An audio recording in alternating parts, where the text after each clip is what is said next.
Welcome to student dictation. Dictation 5 second बाद शुरू होगा। स्पीड 85 शब्द प्रति मिनट। Ready start. ईरान से दोबारा शांति वार्ता शुरू करने के संकेतों के बीच अमेरिकी राष्ट्रपति ट्रंप ने जिस तरह चीन और साथ ही अन्य सभी के लिए होर्मुज समुद्री मार्ग खोलने की बात कही, उससे यही पता चलता है कि आखिरकार वे इस नतीजे पर पहुंचने के लिए विवश हो रहे हैं कि युद्ध से किसी समस्या का समाधान नहीं होने वाला।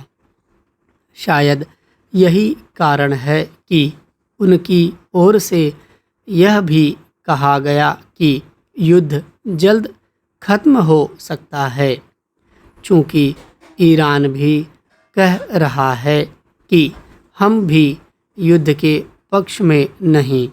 इसलिए यह कहा जा सकता है कि युद्ध विराम जारी रहेगा और दोनों पक्ष उसे स्थायी रूप देने के उपाय करेंगे। अच्छा होता कि ट्रंप को ईरान पर हमले की निरर्थकता तभी समझ आ जाती जब उन्होंने इजरायल के साथ मिलकर उस पर तब हमला करने का निर्णय लिया जब उससे वार्ता जारी थी। एक तरह से ट्रंप वहीं खड़े दिखने लगे हैं जहां 28 फरवरी को यानी ईरान पर हमला करने के पहले थे। उन्होंने जिस तरह चीन के इस आश्वासन पर होर्मुज खोलने की बात की कि वह ईरान को हथियार नहीं देगा, उससे यही प्रकट होता है कि वह किसी तरह अपने कदम पीछे खींचने की राह तलाश रहे थे। चीन के आश्वासन ने उनकी यह तलाश पूरी तो कर दी, लेकिन सब जानते हैं कि वह करीब 40 दिनों तक चले। युद्ध में ईरान की हर संभव तरीके से सहायता कर रहा था। पश्चिमी मीडिया माध्यम ही यह बता रहे हैं कि ईरान ने किस तरह चीन के जासूसी सैटेलाइट के सहारे खाड़ी देशों में अमेरिकी अड्डों को निशाना बनाया। ईरान और चीन की प्रगाढ़ता किसी से छिपी नहीं। अमेरिकी प्रतिबंधों के बावजूद चीन ईरान से तेल खरीद रहा था। इसी कारण जब ट्रंप ने होर्मुज की नाकाबंदी करने की घोषणा की तो उसने अपनी सख्त आपत्ति जताई।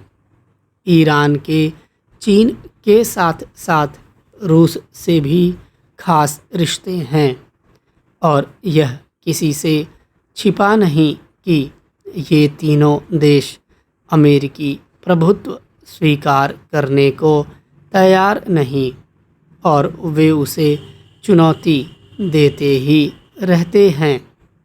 यह एक तथ्य है कि ट्रंप तमाम कोशिशों के बाद भी रूस यूक्रेन युद्ध समाप्त नहीं करा सके और टैरिफ मामले में उन्हें चीन के समक्ष झुकना पड़ा। ईरान ने भी उनके प्रतिबंधों की परवाह नहीं की।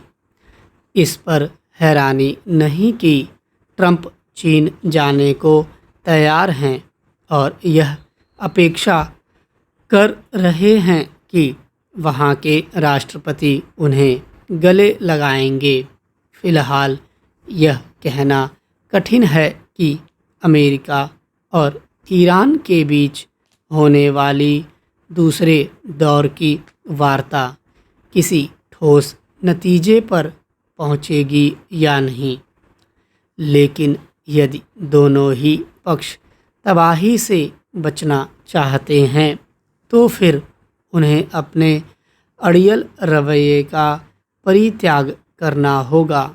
जैसे ईरान को समझना होगा कि वह अपनी ही नहीं चला सकता, वैसे ही अमेरिका को भी इस कटु सत्य को हजम करना होगा कि अब वह विश्व को अपने हिसाब से संचालित नहीं कर सकता। स्टॉप।